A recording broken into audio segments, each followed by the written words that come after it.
Hello, everyone. I am Lillie Mae, and welcome to the Glambitious interview series where I bring you a dynamic woman. This is a series I created so that we can learn about different women and what they bring to the marketplace and how they can help us with our business or our personal life. If you want to learn more about my platform, please visit theglamceo.com, or you can follow us on Instagram at Glambitious. IAM or at I am Lillie Mae, because we definitely have a passion for helping women to thrive and to succeed in their personal life and their professional life. So Nia, if you would just introduce yourself and tell everyone, who you are and the nature of the work that you do. So my name is Nia. I am the owner and founder of Perspectives. What I do is I take individuals from struggling and stressed about money and I empower them. I change them into empowered so that they can achieve financial freedom and they can do more of what they love to do with their time. Fantastic.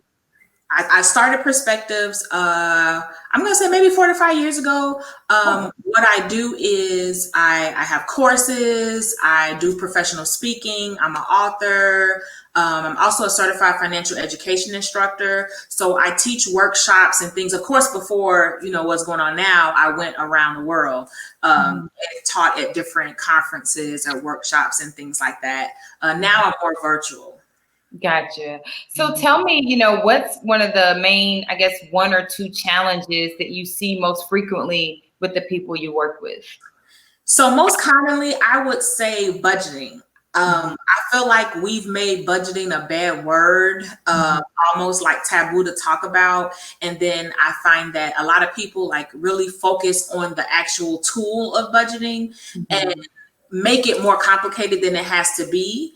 And then the next one I would say would be managing your money. So, determining, like, you have to tell your money where to go or it'll leave. And a lot of people, they struggle with that and they just kind of, when the money comes in, then they just dish it out and, wait to see what they have left. And that has definitely been a challenge for me too, because, I feel like I grew up in the era where that wasn't really taught, budgeting, money management, anything like that. I don't know if it was the era that I was born in or if it was just the culture that, I was raised in where, you just, seize the day. And I think now that we're in quarantine, Amazon has kind of become like, a bit of our trigger to, blow our money because it's so easy to click. You can order, especially if you have Amazon Prime, you can order 2 things today, something tomorrow, something, and it just up, So what would you, because a lot of the viewers are entrepreneurs, and I know you mentioned budgeting being an issue. Now, entrepreneurs, we really don't know how much money we're going to make from week to week, so it's a little different with budgeting versus when you have a job. You're going to get $1,000 check at the end of the week, so you can do that. So how do you suggest, entrepreneurs that make different amounts of money from day to day or week to week, how can we implement a budget when we don't even know how much money we're going to make? You know what I'm saying? So what I have is like a percentage system. So it's kind of like the 50, 30, 20 rule. So whatever money I bring in from my business, I set what percentage goes to my business savings first, because you need to pay yourself first. Then I set what percentage is going to be my salary. And then I set what percentage will remain in that business checking account for operating expenses. So since you can't do it the way that a personal budget does, where you have a specific set paycheck, I do it on a percentage system. And I'm talking, I don't care if I make $14 from somebody bought 1 planner, I will divide that $14 because it creates a system and it gives you something to go by. And at the same time, you're building your savings for your business, which we know as business owners comes in handy. And especially when you're just starting out, because you normally tend to fund your business from your personal assets. So if you implement a system like that, that kind of puts kind of a break on your wallet from you funding things. You might get to the point where you can build enough savings. Okay, so now maybe I might dip into this savings to pay for this class or this resource that I need to pay for, as opposed to always having to dip into your personal funds until your business reaches the levels that we know that it will. That makes a lot of sense, actually. And it's so funny how things can sound so simple. It's like, oh, why didn't I think of that? So essentially, for entrepreneurs, a lot of us use PayPal, for example, for our transactions. So it's like at the end of the day, you could transfer this percent to your savings account, this percent to your business account, and this percent to your checking for your personal expenses at the end of each day. That makes sense. Right. Like, so that's a way to do it where it's a little bit less, it's kind of taking the complication out of it. Like I said, a lot of times we make it more complicated. Get a simple system that works for you. And then I always tell people, like, there's no cookie cutter system. So you do have to work with your specific situation and find solutions that work for you. Like everything's not going to work for everybody. So maybe you try the percentage system and it doesn't work for you. Maybe try averaging out. Maybe take your 3 months of income and average it by and see what your average income is per month. And then maybe try to base it off of that. You know, try which system, different systems rather, and you have to do the solution that works for you and your business, because different businesses get paid. Like some people may not see anything and then they see $10,000. Right. On the nature of your business, you know? That's true. Now, with the percentage system, because I'm taking notes from my personal financial education. I promise you, this is exactly what I do for my business, because I'm actually looking to get into real estate investing. So that's one of the ways that, like, the money that I pay myself from my business right now is going to my real estate fund. So what percentages do you suggest people start off with? You know, people that are just starting into this budgeting piece as entrepreneurs. Is there like a base where you say, okay, the average person should be saving 10% of everything, or they should be saving this percent? What are the percentages you suggest? I think for say if you're just starting out, it kind of depends on the level of revenue that you're generating. Because, you know, some, like for instance, some people just started out with their business, but they're making masks, and masks are really hot right now. So they're generating a nice amount of revenue. So I think it depends on the amount of revenue you're bringing in. If you're really just starting out and you're not bringing in much, just maybe try 10% going to your savings. You know, you don't have to start out with a whole bunch. And then as your revenue increases each year, then you would increase it 15%. And, you know, and then maybe you cap it off at 25% of all of your income goes to savings, but it's something that you work up to and not necessarily that you start from the beginning. So I think it depends on, you know, you have to look at a couple of different factors. One, you know, like you say, how long have you been in business? If you're established already and you have a consistent revenue coming in each month. Second, you want to look at how much revenue you have coming in. So starting out, yes, maybe 10%, but I always tell people to pay themselves first, just because you want to plant that seed, and you also want to get in that habit. You know, you always want to get the habit of paying yourself first with your personal and business finances, because both of them need savings, because you always have something unexpected that might arise. And so I mentioned jokingly, you know, about how we've all been on Amazon a lot and spending so much money on Amazon. You know, what is your advice to people for, you know, starting a budget and telling themselves, I can only spend $100 on Amazon? Like, how do you even start with that? Because I'm terrible at budgeting. I like to buy what I want, get what I want. We all do. Especially when in quarantine, you can't go shopping really. So it's like, you know, I'm on Amazon probably every other day. So where do we start with that piece of it? I think too, it's partially like self-care, because, you know, some of us are okay with sitting in the house. Some of us are not okay with sitting in the house. So that gives us, exactly. So that gives you some like retail therapy and gives you some options. I mean, and it's wonderful in the anticipation of your package coming, and you're stocking your package. And it's like almost being a kid when you had new shoes, and as soon as you got home with new shoes, you had to put the new shoes on. So it's that constant excitement that I think that we look for. One thing I would say is channel that into other things. Like, I don't know if you could pick up a hobby or something like that you can find that same enjoyment, because I actually have a course. In my spending portion of my course, I really break down into habits and the actual root of a habit, and you want to look at what are you getting from spending. So what you're getting from spending that money is you're getting, you know, excitement. What is something else you can do that you can get that same reward, so that you don't look for it in spending?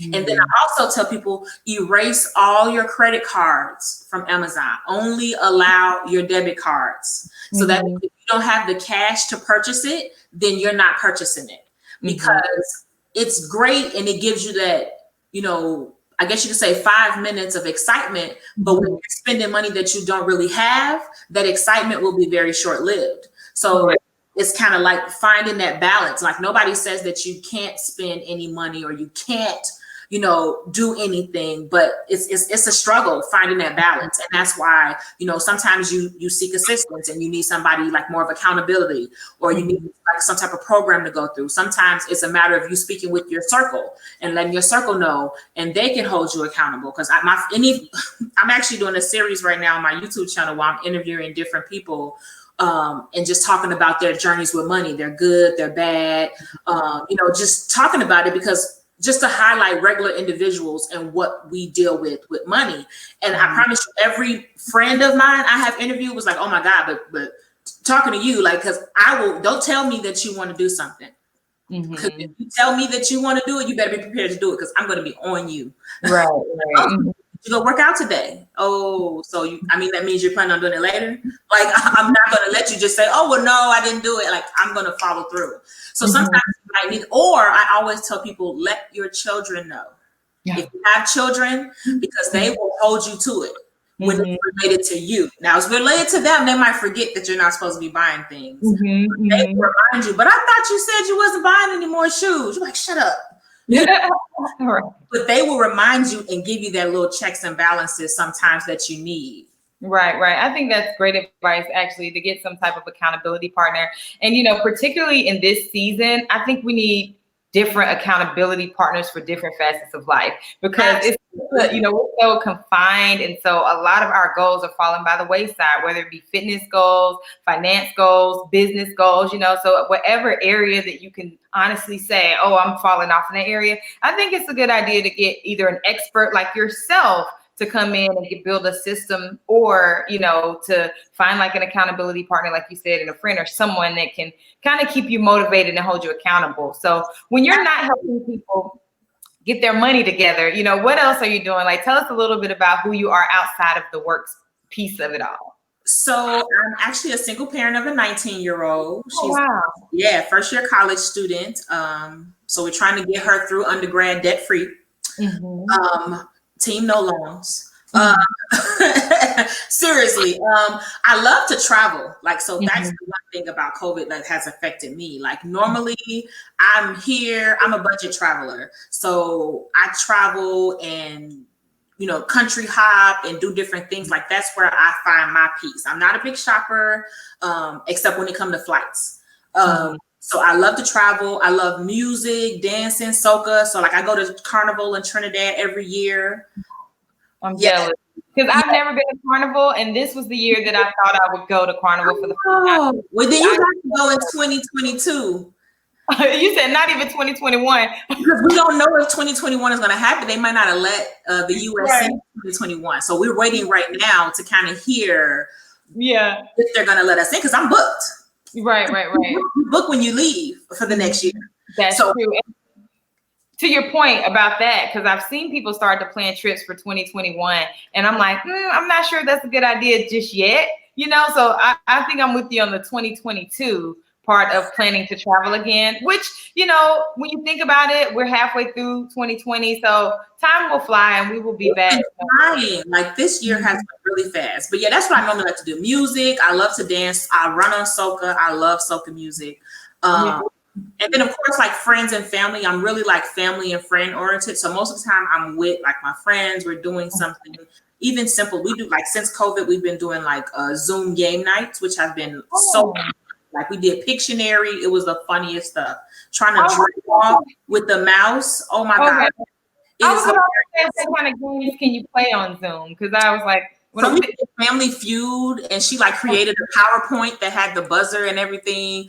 We did Zoom, we did Kahoot, and we did like Black show trivia, like 90s sitcom trivia. We did like Fresh Prince, Martin, you know, trivia on all those different things.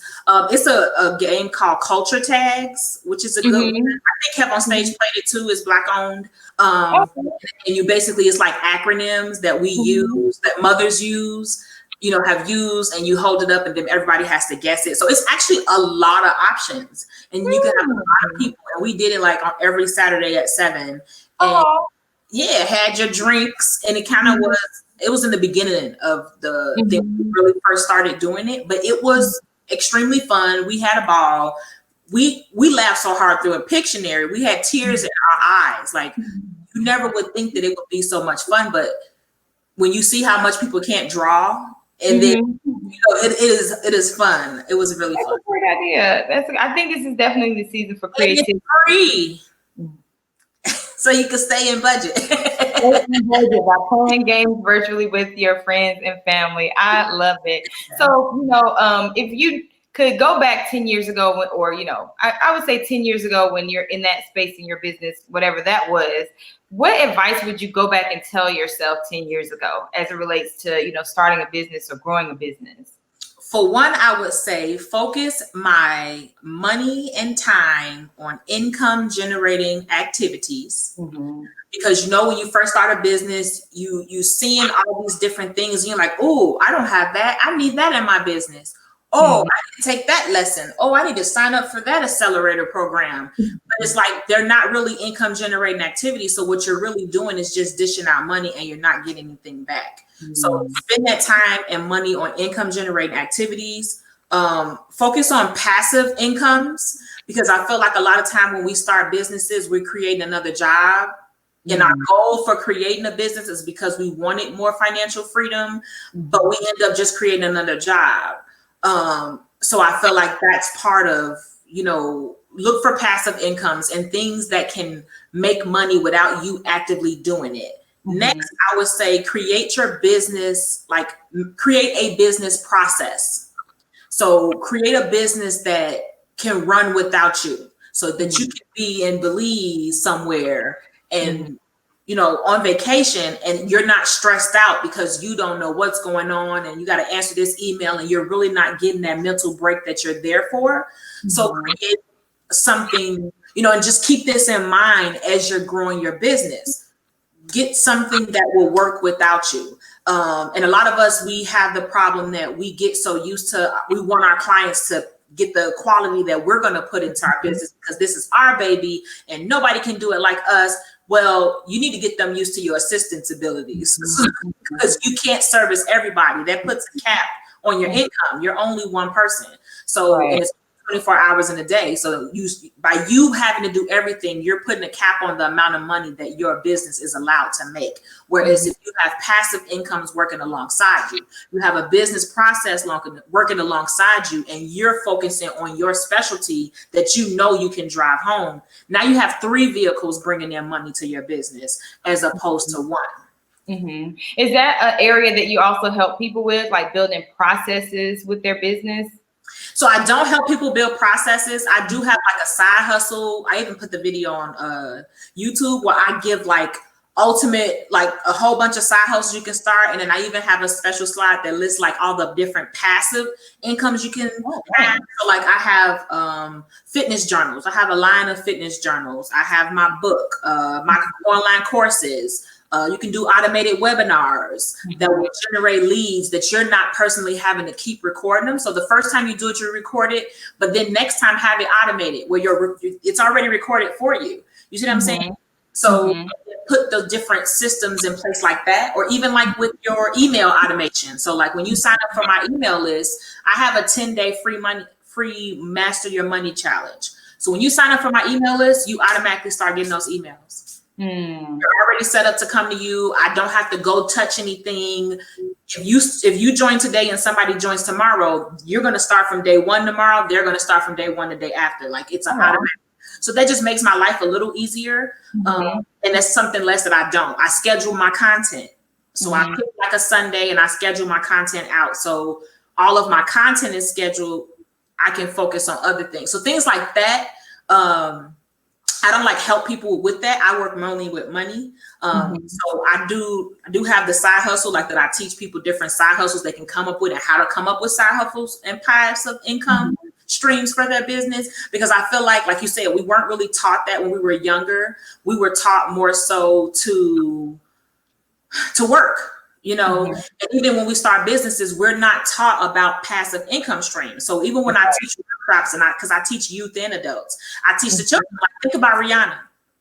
Rihanna, you see her on the picture, she in the pool somewhere with her boo, and everybody's speculating if she's pregnant. But Fenty is still selling off the shelves. Mm-hmm. You know, she created it, but she does not have to actively go. When you go to test your foundation, it's not Rihanna there testing to see if your foundation works. Mm-hmm. But Rihanna's still going to get paid after you figure out the right color for you, you know? Right. Try to think in those aspects that the wealthier people, like, because they always say the most wealthiest person has 5 to 7 incomes. Well, all those incomes are not earned. They have passive, they have stock investing, you know, diversified. Mm-hmm. So that's what I always tell people, because I feel like we're starting a business to give ourselves a break from corporate world, but we're creating a clone of corporate world. It's just as for ourselves. So we're more motivated. We're even more motivated to do it, which means we're running ourselves further in the ground. Mm-hmm. Very much so. And are there any like apps or tools that you use for your business that you might want to share? Because I know you mentioned like you schedule content and you use, you know, email newsletter automation. Are there any systems or apps or websites you want to share? So I have a free resource for email automation, MailerLite. Mm-hmm. A lot of email automation, a lot of email marketers, they don't let you do automation like for the free version, but Mm-hmm. MailerLite does allow you to do it with the free version and automate. For scheduling, I use Hootsuite. Mm-hmm. Later is a good one also. If it's Pinterest, I use Tailwinds. Mm-hmm. And it'll post like your different pins at different times and post it in different, if you're like part of different Pinterest tribes or like Pinterest groups, it'll post it, you know, for you. So that's what I use. Or I just use, because I have a group on Facebook and I have my business page. Mm-hmm. So I'll post to both inside there, because a lot of the free versions only give you so many. Mm-hmm. So I'll post all the ones they allow me to post, then I'll go physically on the pages and post them. I'm full for like a month. Mm-hmm. And then now I know this month all my content is scheduled, I can put my mind somewhere else for this month. Mm-hmm. Fantastic. So how can everyone get in contact with you, you know, do business with you? If you have any offers or anything that you want people to know about, please share. So like I said, I have the 10-day, I actually have a lot of freebies. I have a whole freebie page that I have like different freebies listed on. I have a 10-day money challenge that goes through like budgeting, saving, emergency funds, retirement. Like it talks about all those different things on the 10 days of the challenge. I have a free mini course that's called the Money Move Starter Kit. And basically it's videos, you know, teaching you about the basics of budgeting and breaking it down, because I like to break things down in like the simple form because people hate budgeting so much. Mm-hmm. And then I have, for my website, you can find me at www.perspectiveschange.com. Mm-hmm. On Facebook, it's Coins Cache, which is the name of my blog. So it's just COINSCACHE. Mm-hmm. And then on Instagram, it's _coins_cache. And on the link on Instagram, it's a Linktree link. You'll be able to find all the freebies that I mentioned that I have. And it'll list like my mini course will be on there, my website. So you'll be able to, I think that might be the best option, because if you click on the link on my profile on Instagram, it'll lead you to mostly everything that I have. Awesome. Well, you know, thank you for operating in your purpose, because people like me definitely need those types of resources that you're offering. So that is great. I'm glad we're able to chat with you today. Viewers, please connect with Nia. I think this is a great season to get your money right. If anything, this did nothing else. I think it put that more so on the forefront. Like I've been yelling, get an emergency fund for years, and now everybody's like, oh, exactly. Yeah. See now. Mm-hmm. You definitely want to have, you know, 3 to 6 months, at the least 3 to 6 months worth of an emergency fund available, because you just never know what the next day may bring. So if you're struggling in any of those areas, please contact Nia. Please follow her on social media and visit her website. And if you're watching this, you know, please share it with 5 friends, because particularly in the, you know, Black community, I think we need to empower each other as it relates to finances more than ever, because I feel like obviously we started at quite a deficit. As you know, 400 years ago, we came in, started from the bottom, right? So we're trying to get, like we created it, started from the bottom. Now we exactly. And so the way that, you know, we continue to propel the community into wealth is to share videos like this. So if you're watching this, I challenge you to text the link to 5 friends. Just text it to them because they may pick up a clue or, be able to use Nia as a resource to get their finances together during this uncertain and crazy season that we've all found ourselves in. Also, again, one thing Nia mentioned was developing multiple income streams. And if you visit theglamceo.com, we have several income generating programs like our ebook resale program that allows you to take our ebook, put it on your site, and continue to make that profit as passive profit. So definitely visit our site, The Glam CEO. Follow us on Instagram at Glambitious IAM so that you can stay connected, empowered, and continue to meet dynamic people like Nia. So thank you, Nia, and thank you, viewers, for tuning in to another Glambitious interview. Thank you.